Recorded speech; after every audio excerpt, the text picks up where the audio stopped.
This is a dress I wore over half a century ago, and that holds an interesting interweave of stories.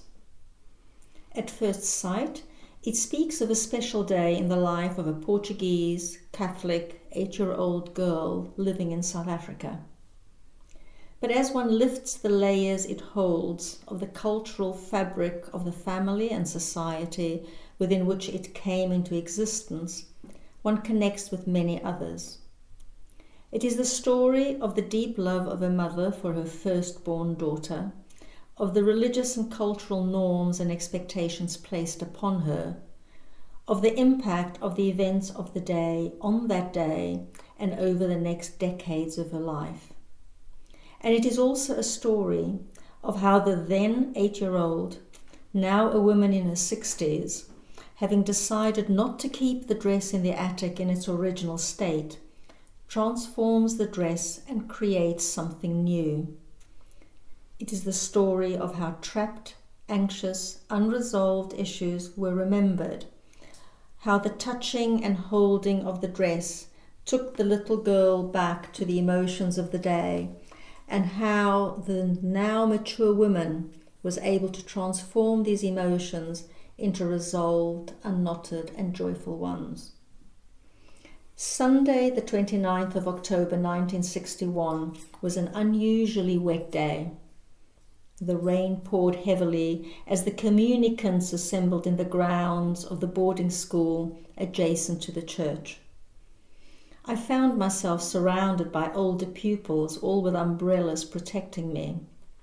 Why would they be doing this when normally no one paid me much attention?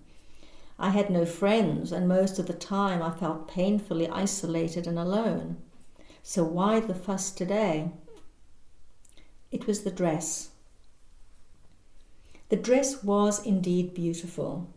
It had been exquisitely fashioned by my mother for the occasion of my first communion, and embodied both her strong religious beliefs as well as her deep love for me. There was a very special bond between my mother and me. The family had immigrated to South Africa some 14 months before I was born, and my mother found herself in a strange country, not knowing the language, without friends, with a minimal support system and a young family to care for. My birth provided the opportunity of a close bond with the only other female in the family. My mother was a woman of deep religious faith. The occasion of my first communion created the opportunity where she could express, through what I wore, the importance of what this ritual meant to her. She treasured the purity and the innocence of the child, where sin had not been able to make its dirty mark. The concept of the divine entering her beautiful daughter's being was an enormous occasion for celebration, for wearing the best possible clothes, showing the absolute importance of the event. She bought the most expensive lace she could afford and worked tirelessly for weeks, tailoring it in the most detailed and perfect manner possible.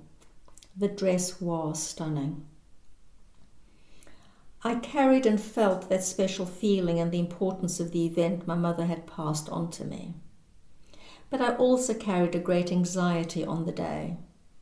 My father, who silently in the background had supported my mother in her making the event in whatever way was meaningful to her, was not present at the ceremony.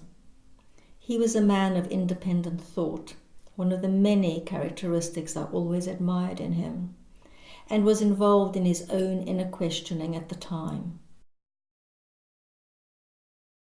But his absence had a saddening effect on my mother, and I, the sensitive 8-year-old, felt anxious and responsible, as children often do. My overwhelming feeling was to make it better for my mother. And so the dress, held in my hands 55 years after the day I wore it, still brought back the feelings of the day. Puzzlement at the reason why I was being fussed over, the weight of the expectation to stay pure and innocent, and the anxiety of not being able to make the day a joyful one for my mother after all that she had put of herself into it. But the feelings were not just at the thought level. It was not just remembering. There was a visceral response as if I was back in 1961.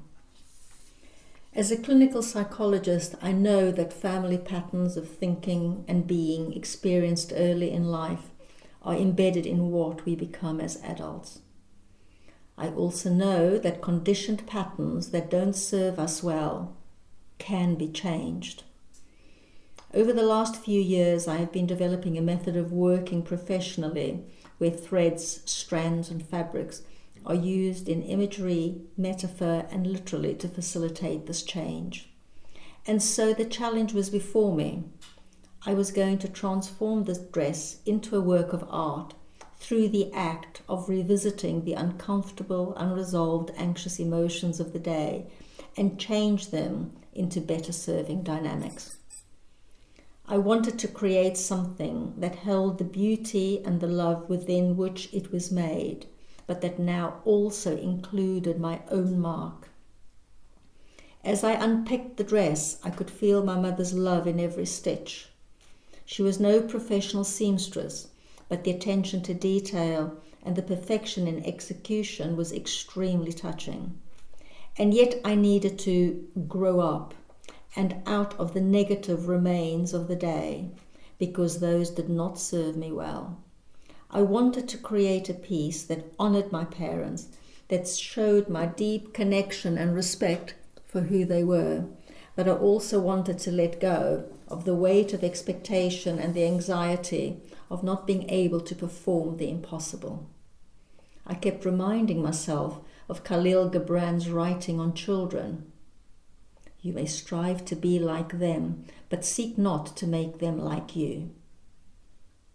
That piece of poetry that has been a benchmark for how I have related to my own children kept reminding me and giving permission, if it were needed, to let go of what was not life-serving.